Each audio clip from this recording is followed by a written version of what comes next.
Hey guys, it's almost nice enough to have class outside today. All right, Rose Garden press briefings. I want to start off this afternoon by a quick comment on the tragic and heartbreaking events that unfolded at San Bernardino School yesterday. The events occurred after the briefing, so I just want to make sure I acknowledge that our thoughts and prayers go out to all the families of the three victims. We hope for a speedy and full recovery of those who were wounded in the events that occurred. Moving on to today, the President this morning led a discussion with some of the world's top job creators on how private sector thinking can help the government modernize and provide a better, more efficient services to the American people. Together, the companies that were represented in the room this morning employ nearly 4 million people worldwide and at least 1.78 million Americans here in our nation. Starting in small interactive groups, the cabinet members shared their strategic visions for their departments and listened as business leaders offered their unique perspectives on how they might achieve those goals. The groups then came together and shared their discussions and outcomes with the President. The meeting was hosted by the Office of American Innovation and was another opportunity for the administration to engage with the private sector and harness its knowledge to develop innovative solutions to some of our country's biggest problems, like the crumbling infrastructure and broken system at the Veterans Administration. Also this morning, the President completed several procedural steps to ratify the protocol for Montenegro's accession to the North Atlantic Treaty Organization, following the Senate's overwhelming and bipartisan vote of advice and consent in support of this ratification. The United States looks forward to formally welcoming Montenegro as the 29th member of the NATO alliance. And later today, the President will have a series of meetings with his national and economic security team. Later, the Attorney General is also at the southwest border to announce specific new actions the Trump administration is taking to secure our borders and keep the country safe. The administration is committed to ending the practice of smuggling gangs and cartels across the border that flood our country with drugs and violence. These actions, which include a strengthening of the laws applying to those who are caught attempting to illegally return to the United States after prior removal, and those who profit off smuggling people across the border, will once again make it clear to the brave men and women of law enforcement that the Trump administration has their back. And Secretary Tillerson finished the G7 foreign ministers meeting today and is now in Moscow for meetings with his Russian counterpart. The visit is part of our effort to maintain direct lines of communication with senior Russian officials and to ensure that the United States' views on the situation in Syria, counterterrorism efforts, North Korea, and other matters are clearly conveyed. We're open to strategic cooperation with Russia when we can achieve a shared goal, such as defeating ISIS, but we'll stand up for our interests and values when we do not see eye to eye. Russia must fully honor the commitments it made on Syria, Ukraine, and the Intermediate Range Nuclear Forces Treaty and other topics of international concern. And Secretary Tillerson is going to make that clear during his visit. I also want to make it known that Secretary Mattis and General Votel, who's the COCOM commander of Central Command, will be giving a full briefing on the strike in Syria that occurred today at the Department of Defense at 3:30. Then at 4 o'clock, I'll be back up here for an off-camera briefing with Director Mulvaney of the Office of Management and Budget and OMB Senior Advisor Linda Springer for regarding the President's executive order on reorganizing the executive branch. So that gives us 3 briefings plus this today. Not to get you real excited, but we'll have another one tomorrow morning in advance of the NATO meeting with the Secretary General.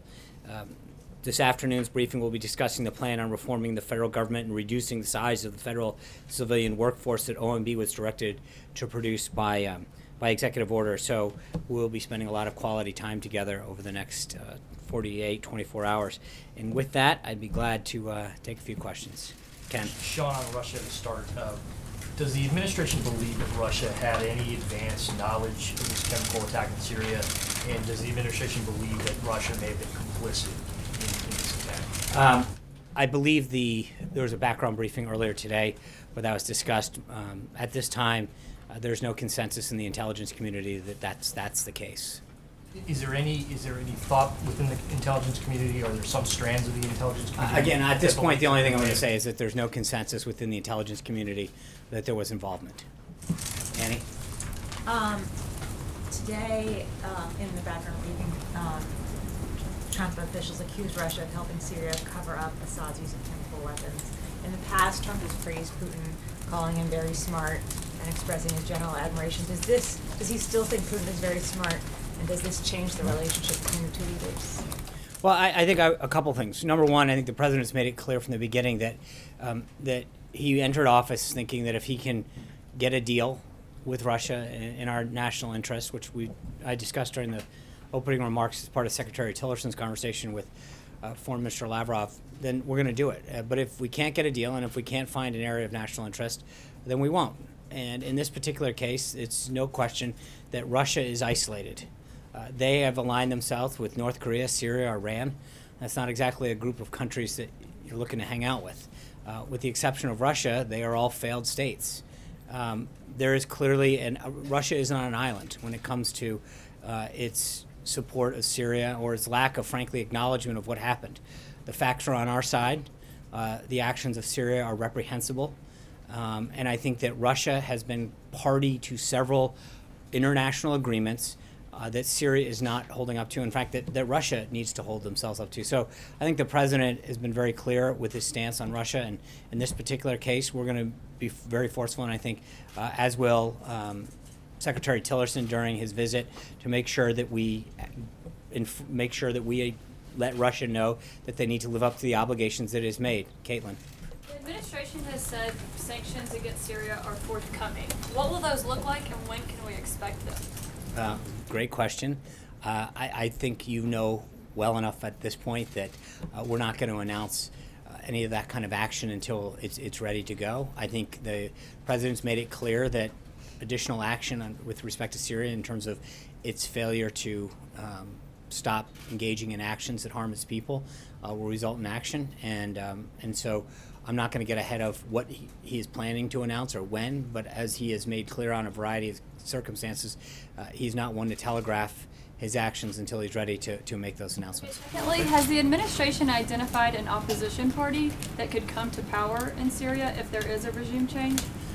I think first and foremost, and I stated this yesterday and will state it again, that our number one goal is to defeat ISIS. That is unequivocally the number one thing. I think, secondly, the political conditions that exist in Syria right now are such that what we need Russia and others to do is to help create a political environment in which the Syrian people can choose a leader that is more suited to them. I think getting into who that should be, I think what we're trying to do right now is shape the environment to allow the Syrian people to determine their outcome. Blake. I'm going to change the topic into totally topics of that. Mark Meadows said earlier this morning that he thinks, quote, we're very close as it relates to health care, and that two options were given to the House Speaker. Does the White House believe that you're very close on health care, and have you signed off on those two options? Well, two things. One, I think we're getting closer and closer every day. This has been a process that, as you know, the Chief of Staff, the Vice President, and others have been extremely engaged in behind the scenes. We clearly are getting closer. More votes are moving in our direction. And these ideas, I think, are very helpful, and the conversations are getting closer. I don't want to prejudge the outcome at this point, but I would say that we feel very buoyed by the direction that this is going and some of the outcomes. I know that with respect to a couple of the proposals that Congressman Meadows is suggesting, and part of those has to be, again, figuring out whether or not those attract additional votes and gain additional support and don't detract. And I know it sounds very simple, but that's what this entire process has been about. And so he is reviewing a couple of the provisions that he wants to make an amendment or to the ongoing amendment. Have you signed off to those two? It's not a question of us signing off. I think we're good with the direction that this is going, as long as it continues to grow the vote. A lot of these provisions that are being discussed give states the flexibility to enact certain provisions, which is consistent with our general philosophy of giving more competition and more choice to the people in the state. So, secondly, video that's being played across television, United Airlines. Do you think the government should investigate them, the industry as a whole, as it relates to passenger treatment? I would just say that I think there has been clearly law enforcement is reviewing that situation. I think there's plenty of law enforcement to review a situation like that. And I know United Airlines has stated that they are currently reviewing their own policies. Let's not get ahead of where that review goes. It was an unfortunate incident. Clearly, when you watch the video, it is troubling to see how that was handled. But I'm not gonna. They have clearly stated their desire to review the situation. Law enforcement's reviewing it, and I think for us to start to get in front of what should be a very a local matter, not necessarily needing a federal response. Hallie. Two questions, just to follow up on Blake, just very briefly. Has the president seen that video? I'm sure he has. And what's his reaction? I don't think anyone looks at that video and isn't a little disturbed that another human being is treated that way. But again, I think one of the things that people have to understand is that when there is a potential law enforcement matter for the president to weigh in pro or con would prejudice a potential outcome. So I don't want to get in, but I think clearly watching another human being drag down an aisle, watching blood come from their face after hitting an armrest and whatever, I don't think there's a circumstance that you can sit back and say this probably could have been handled a little bit better when you're talking about another human being. But I don't think that it is my place to get in the middle of judging how a company dealt with this. I think there's clearly going to be enough review, both on a corporate side and then on a law enforcement side, on how this was handled. But I think from a human-to-human standpoint, to watch a human being get dragged down an aisle with their head banging off armrests and not think that it could have been handled better, I would assume that we could probably all agree on that. John? Two Yeah. questions, though. That was actually just the clarification. First, on both foreign policy, one on Syria. This administration is continuing to fight for its travel ban that would in part limit refugees coming in from Syria. The president spoke very starkly about how affected he was by some of the images that he's seen Yes. of these youngest victims. There have also been images of refugees, like, for example, Island Kurdi, that have also been heart-wrenching for people. Is the president giving any thought to reconsidering that aspect of his travel ban? In terms of letting them in? Well, I think you've heard a lot of these refugees in particular talk about the fact they're not looking to flee. They want. Is it all given I think consideration to changing the ban? and I think the number one goal of this president is to make sure that we protect our people, our country, and to keep those people from having to flee. They have family there. And so that's our number one goal, is creating a safer environment, de-escalating the conflict there. Is not to figure out how people we can fly out. I think the U.S. has been extremely supportive when it comes to the financial piece of this, and looking for ways to work with in a diplomatic fashion. But the goal isn't to figure out how many people we can just import to this country. I think there's clearly a security concern that we have to be. Also? They have touched him, and I think that's what he made very clear. That's why, with the consent and guidance of his national security team, it was very extreme. It was moving. Going back, I don't mean to make two examples of this, but I don't think you can watch those things. Not that you should have any human being, but when you see in particular young children and babies being gassed, it should move any human being that has a heart. So I think, but that partially dealt with why he acted so decisively, is to see an individual in Assad, in that regime, act in a way that reacted to, we can't condemn every act, but I think to literally see someone use gas, and it was pointed out, you think about that, it is in the same category as nuclear weapons for a reason. It is that lethal, it is that deadly, it is that horrific, that when you recognize that use of chemical weapons is put in the same category of weapons of mass destruction as so many other things because of what it does to an individual, and the nature of an attack like that even first responders, if you saw some of the tape, were getting grossly affected by this. It moved him tremendously, and that's part of the reason he acted the way he did. On North Korea, Sean, I also know that you've seen the latest provocations from Pyongyang. The president tweeted this morning that if China won't help, the U.S. will solve the problem. That's right. What does he mean by that, solve the problem? Right. I think he has been very clear that he will not tolerate some of this action by North Korea. But he's also, to answer your question, I think I've said this before on a variety of topics. The president is not one who's going to go out there and telegraph his response.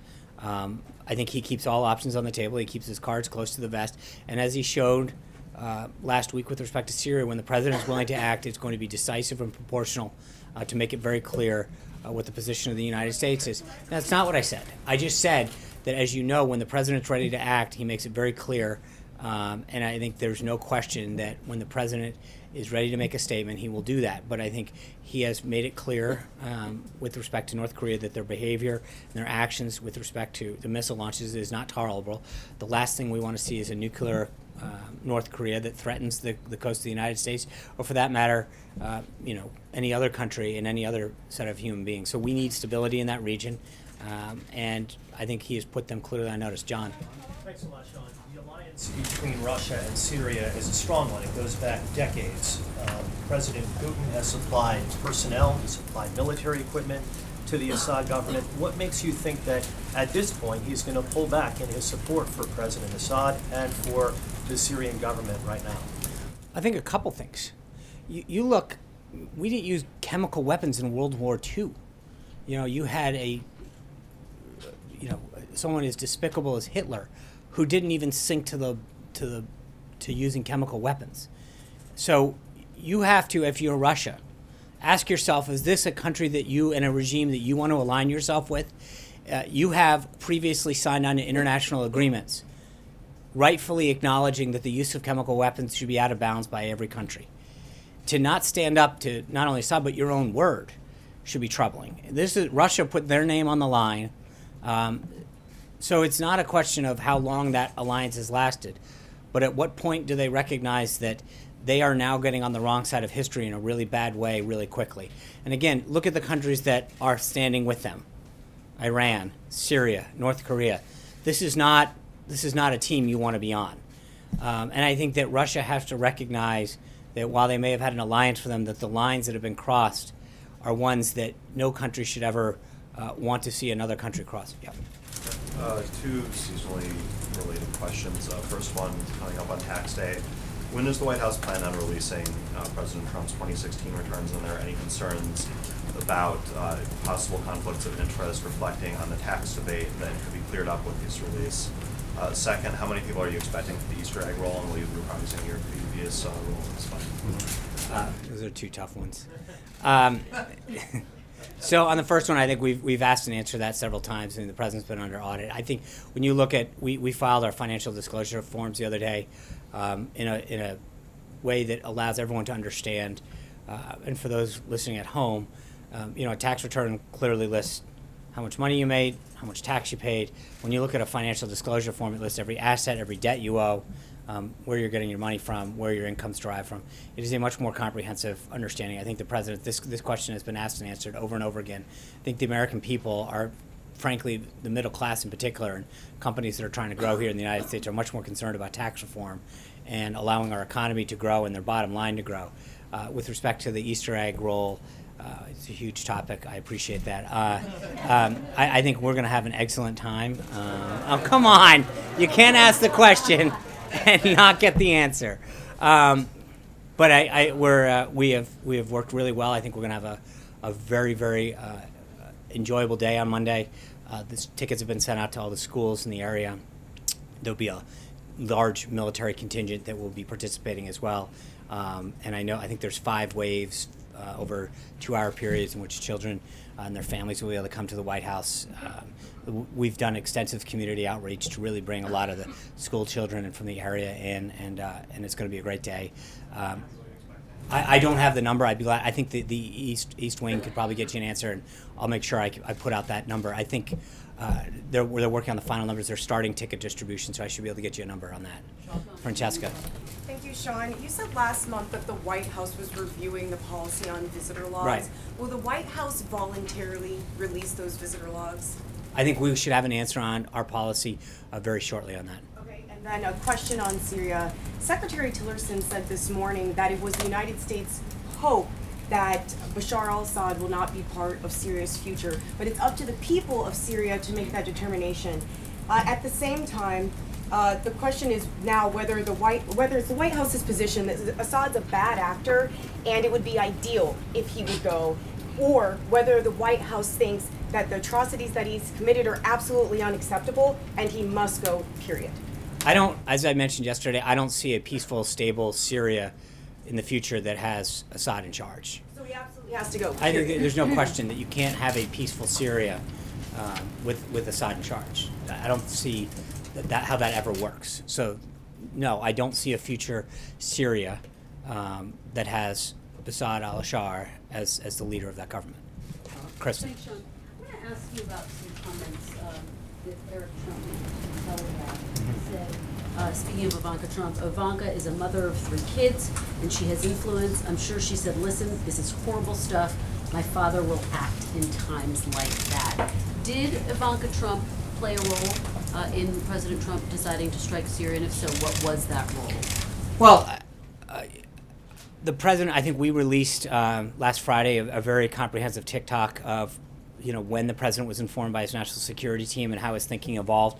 10:30 last Tuesday, his national security team was giving him his presidential daily briefing. They went over what had gone on in Syria in detail. He began to ask a series of questions. They came back to him later that day. There was a deputy principals meeting later on Tuesday. On Wednesday, there was a principals meeting. They continued to bring back with him a series of questions and responses to his thing, and it is evolving. His decision-making process continued aboard Air Force One on the way down to Florida. 4 o'clock when he arrived in Mar-a-Lago, he had a national security team meeting both in Mar-a-Lago and secure VTC back to different elements that were gathered in secure locations. That's when he gave the order. That being said, there's no question that Ivanka and others weighed into him as it was asked earlier, Hallie asked it, that when he himself saw images, he was very, very moved. And I think Ivanka and others, frankly, I don't think that there's many humans that came into contact with the president during that window of time that said, did you see those images on television? So I don't, I think there was a widespread acknowledgement that the images and the actions that have been taken were horrific and required action. And just to be clear, she was among those who supported taking action. I have not asked her what her person, but I think, and again, I saw the reports that Eric gave, but again, I don't think Ivanka stands any different than anyone else when it comes to the response that we got. Do you know if they discussed the attack? I She don't. responded I and gave her personal reaction. I don't know, but again, I don't think it's that dissimilar to what any human being probably would have asked. Just a couple of others. He also said if there was anything that the strike on Syria did, it was to validate the fact that there is no Russia tie, which raises the question that there was some type of political component to this. Can you respond to that? Well, in the sense that I guess my point, or I think his point would be, after 80 plus days of constantly being asked what the involvement is, I think clearly with us acting, not having a conversation with Moscow in the political sense. Prior to that, I think it pretty is, for all of the discussion about how many ties and back channels and this and that, it was a pretty clear show of resolve and force that the United States was acting and not with anyone else's. He wasn't suggesting that was a factor in the decision. No, I think but I think that, respectfully, I mean, almost every single day we've been asked about these so-called ties and back channels and whatever, and I think there's an acknowledgement at some point that if that was true, you would have seen some kind of action that clearly didn't happen. And just to follow up on the North Korea question, Yeah. Hallie read the president's tweet. North Korea seemed to threaten the possibility of taking some type of nuclear action if the U.S. launches another, what they see as another provocation. What is the specific reaction to that? Is the president? I don't think. I mean, I think that there's no evidence that North Korea has that capability at this time. So I don't know that could happen. That being, to them making that threat. well, I don't think that threatening something that you don't have the capability of isn't really a threat. Kevin. Thank you, Sean. I want to sort of follow up on that. The president in his tweet noted that China could certainly help on the North Korean issue. And when you unpack it through that lens and the fact that the USS Carl Vinson sort of steaming up toward the Sea of Japan, that may be an additional pressure to maybe get China to come to the table. Is that an accurate read of what the president would like to see them do to really apply the pressure on Pyongyang? Well, I think the president and President Xi discussed this last week in Florida. China has had a very economic and political influence on North Korea over the years, and I think that when it comes to a shared national interest of ensuring that Korea doesn't obtain the nuclear capabilities to threaten any people That is something that we should all agree upon, and something that he talked about with President Xi as an area of shared national interest. And I think that North Korea clearly understands where the United States stands on this, and I think he would welcome President Xi weighing in on this a little bit more. So I think that's, obviously wants to make it very clear to them and the rest of the country and the rest of the world what our position is. Putting that strike carrier group in the Sea of Japan, in that region, is that also a messaging circumstance, or is that simply protective for our allies in Japan and Korea? When a carrier group is several things. The forward deployment is deterrence, presence. It's prudent, but it does a lot of things. It ensures we have the strategic capabilities, and it gives the president options in the region. But I think when you see a carrier group steaming into an area like that, the forward presence of that is clearly, through almost every instance, a huge deterrence. So I think it serves multiple capabilities. Last one, Yeah. if I might, on infrastructure and taxes.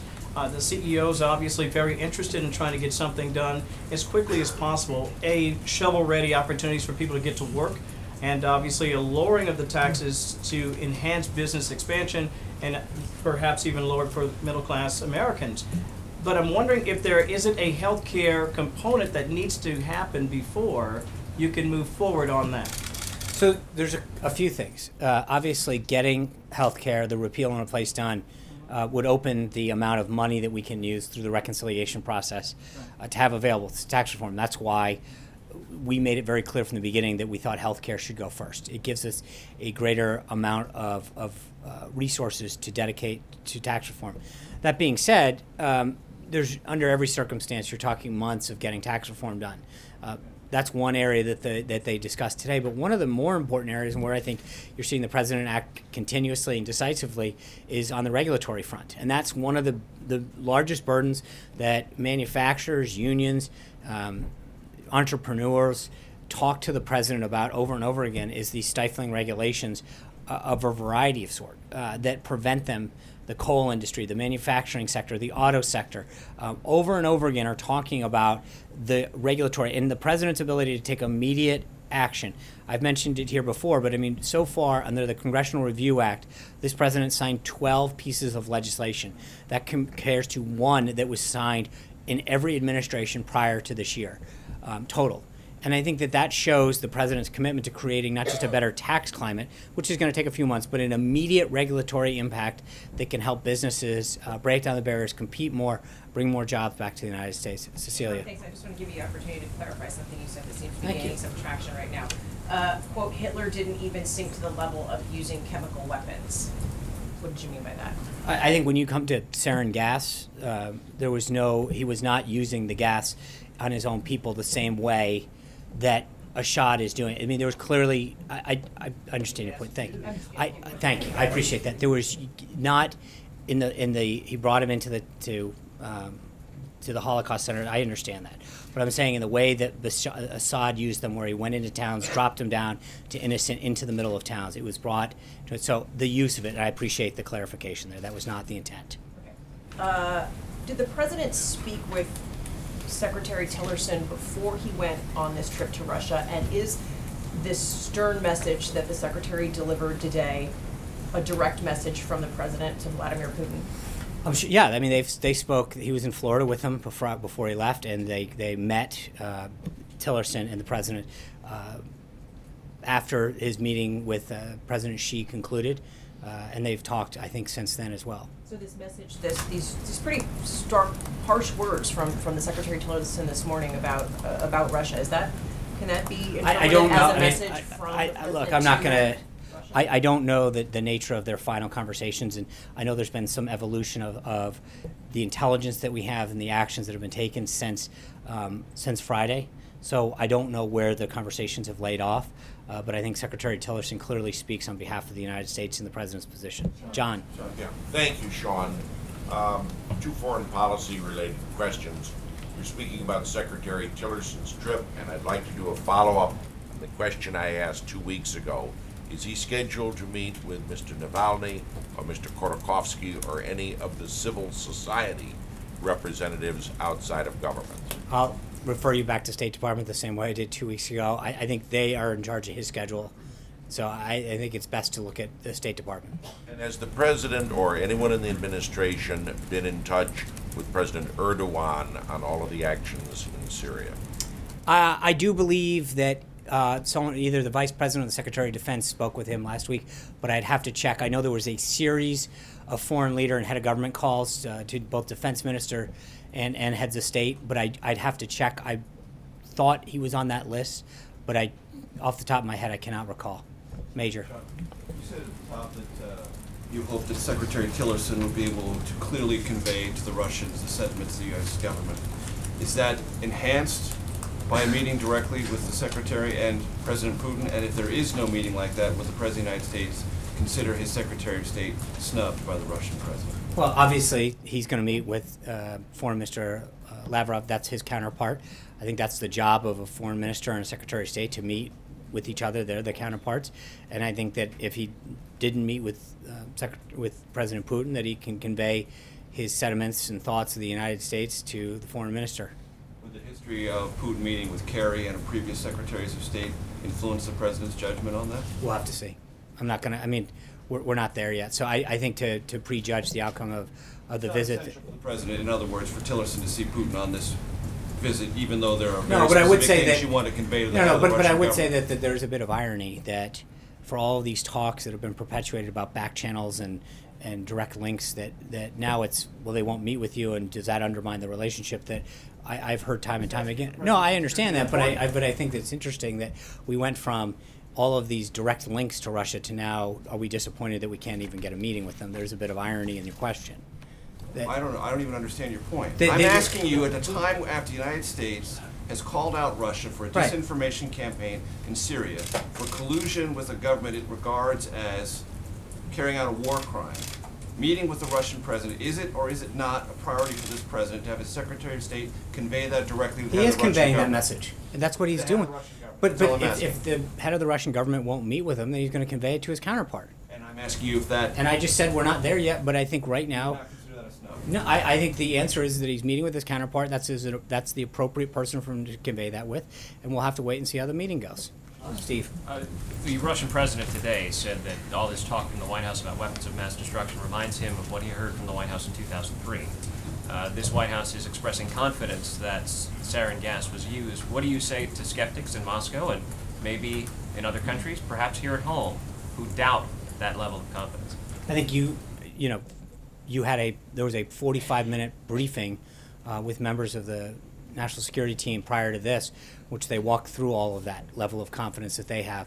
I think that anybody who doubts that, in terms of the pictures that were shown and the media that was there, wouldn't just be doubting the intelligence, but it would be doubting the entire international reporting crew that was there to document all of this.